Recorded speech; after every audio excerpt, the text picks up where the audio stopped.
Miss Kangana Ranaut जी। माननीय अध्यक्ष जी, मैं आपकी धन्यवादी हूँ कि आपने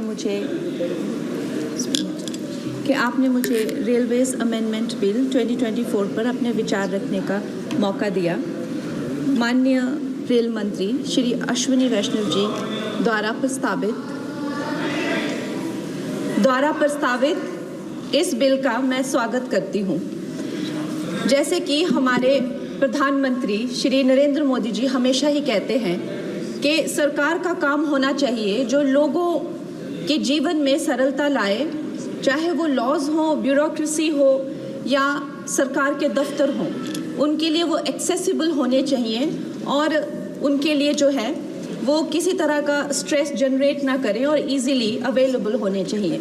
निश्चय ही ये जो बिल है इस उद्देश्य में जो है वो सफल होता है और इसके अंतर्गत जो है 1905 में जो रेलवे बोर्ड एक्ट था उसको 1989 में जो रेलवे एक्ट है उसमें क्लब किया जा रहा है। निश्चय ही इस तरह के जो एक सिंगुलर लॉ बनाकर जो है वो आई फील कि हमारे जो साधारण मानवीय हैं उनके लिए बहुत ही इजीली अवेलेबल होंगे, एक्सेसिबल होंगे, इसीलिए मैं इसका स्वागत करती हूँ।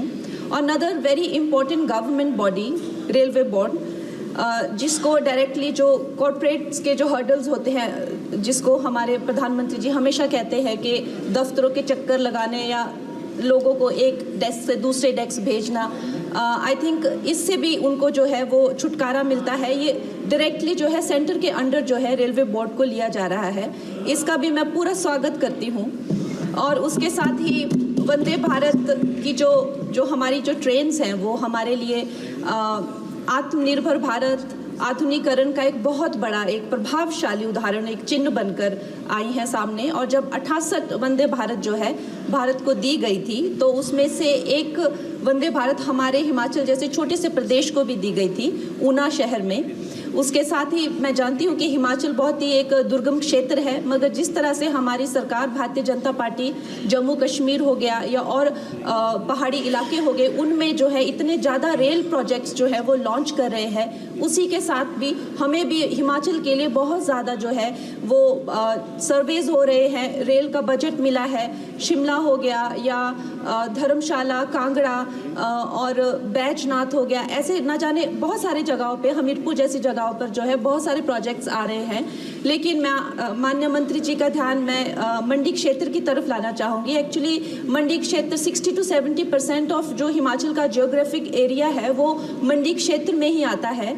और हमारा जो क्षेत्र है उसमें अभी तक इस तरह का ना कोई सर्वे हुआ है ना सुविधा है। अगर हमारे क्षेत्र में अगर चाहे वो सेंट्रल मंडी अगर दिल्ली से जुड़ता है या चंडीगढ़ या चाहे अंबाला जैसी 2-3 जगहों से भी अगर हमें जोड़ा जाए तो हमारे हिमाचल की जो प्रगति और विकास है उसमें हमें बहुत सहायता मिलेगी। और उसके साथ ही मैं बहुत बहुत बधाई देती हूँ हमारे मंत्री जी को for 2024 railway amendment bill. Thank you. Shri Shyam सुंदर बारवे। श्री श्याम सुंदर बारवे।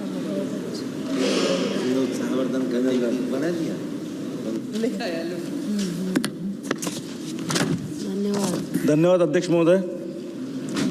सबसे प्रथम मैं आपको धन्यवाद करता हूं, आपने मुझे रेलवे संशोधन विधेयक 2024 पर बोलने का मौका दिया।